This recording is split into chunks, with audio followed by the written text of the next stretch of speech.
Hello and welcome to marketing91.com. In this video, we are going to cover the topic on theory of production part 3. Let's start with internal economies of scale. Internal economies of scale result from large-scale production. They are enjoyed by a firm when it increases its scale of production and are accrued to the firm as a result of its own actions. They are classified as real economies and pecuniary economies. Now let's look at each one of them briefly, starting with real economies of scale. Real economies are associated with lower physical quantity of inputs such as raw materials and different types of labor and capital. Important types of real economies are as follows. First, production economies. They arise from the use of production factors. They are divided into first, labor economies. As output increases, a firm enjoys labor economies owing to specialization, time saving, automation of production processes, and cumulative volume economies. Next, technical economies.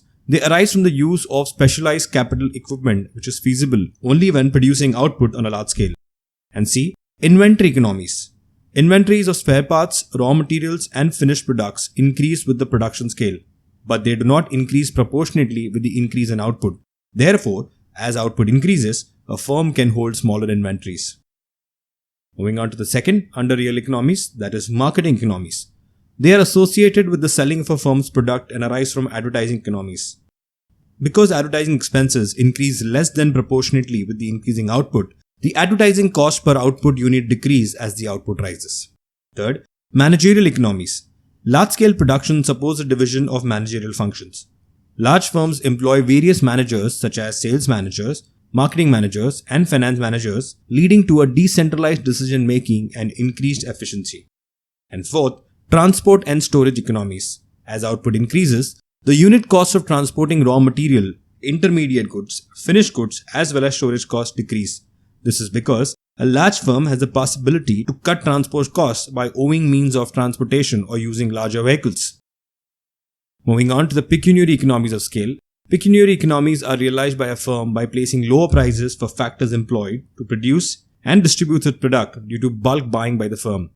They are accrued by a firm owing to discounts on large-scale production and reduce the money cost of the factors for the firm. They are realized by a firm in the following ways. First, a firm is able to get discounts of bulk purchases of raw material.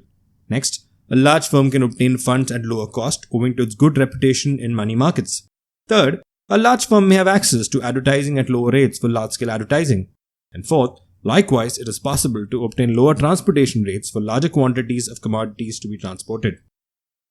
Moving on to the internal diseconomies of scale. Internal economies of scale are available only until a certain optimum plant size, because such a plant would fully exploit all the possible economies of scale. Any increase in the plant size beyond the optimum size will lead to diseconomies of scale. Moreover, as output grows beyond a certain level, the top management becomes overburdened and its efficiency decreases. Finally, exhaustible natural resources may be another cause of diseconomies of scale. And now moving on to the external economies of scale. They arise outside a firm owing to improvements in the industrial environment in which the firm operates. They are external to a firm but internal to the industry to which the firm belongs. Some of the important external economies are: first, decrease in the cost of materials and equipment. Second, advancement of technical know-how. Third, development of skilled labor. Fourth, growth of subsidiary and ancillary industries. Fifth, development of transportation and marketing infrastructure. And sixth, development of information services. Moving on, the expansion of any industry can likely generate external diseconomies that increase production cost by increasing the cost of factors such as raw materials and capital goods which are in short supply. It may also lead to an increase in the wages of skilled labor which is in short supply and create transportation bottlenecks. As an industry expands, it may pollute the environment in various ways and may cause diseconomies in other industries. Thank you.